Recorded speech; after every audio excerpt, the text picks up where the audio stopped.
بسم اللہ الرحمن الرحیم۔ السلام علیکم ورحمۃ اللہ وبرکاتہ۔ آن لائن ٹیچر کی جانب سے آپ سب دوستوں کو خوش آمدید۔ عزیزان محترم، میں آج آپ کو یہ بتانا چاہتا ہوں کہ اللہ اور اس کے رسول صلی اللہ علیہ وسلم کی لعنت کے مستحق کون لوگ ہیں۔ ایک حدیث میں رسول اللہ صلی اللہ علیہ وسلم ارشاد فرماتے ہیں کہ 6 آدمی ایسے ہیں جن پر میں نے لعنت بھیجی ہے اور اللہ تعالیٰ نے بھی ان پر لعنت کی ہے، اور ہر نبی مستجاب الدعوات ہوتا ہے۔ وہ 6 آدمی یہ ہیں: نمبر 1، اللہ کی کتاب میں زیادتی کرنے والا۔ نمبر 2، اور وہ شخص جو جبر و قہر سے اقتدار حاصل کر کے اس آدمی کو عزت دے جس کو اللہ نے ذلیل کیا ہو، اور جس کو اللہ نے عزت عطا کی ہو اس کو ذلیل کرے۔ نمبر 3، اللہ کی تقدیر کو جھٹلانے والا۔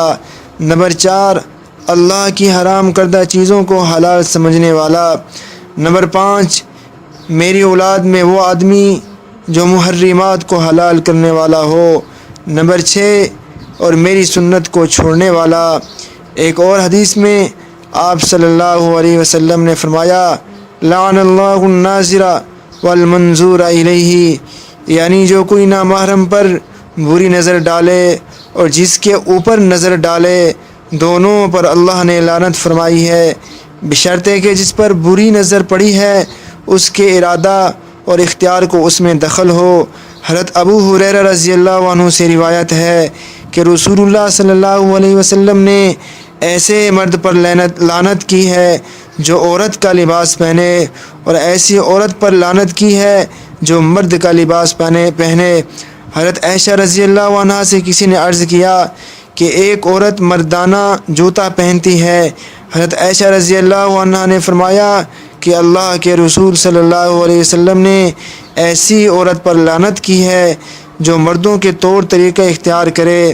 حضرت ابن عباس رضی اللہ عنہما سے روایت ہے کہ رسول اللہ صلی اللہ علیہ وسلم نے لعنت کی ان مردوں پر جو عورتوں کی طرح شکل و صورت بنا کر ہجڑے بنے، اور لعنت کی ان عورتوں پر جو شکل و صورت میں مردانہ پن اختیار کریں، اور ارشاد فرمایا کہ ان کو اپنے گھروں سے نکال دو۔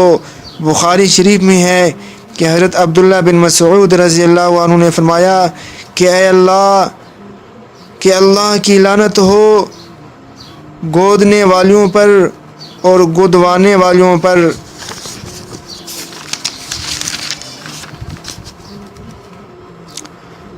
اور جو ابرو یعنی بھوؤں کے بال چنتی ہیں تاکہ بھوئیں باریک ہو جائیں، اور خدا کی لعنت ہو ان عورتوں پر جو حسن کے لیے دانتوں کے درمیان کشادگی کرتی ہیں، جو اللہ کی خلقت کو بدلنے والی ہیں۔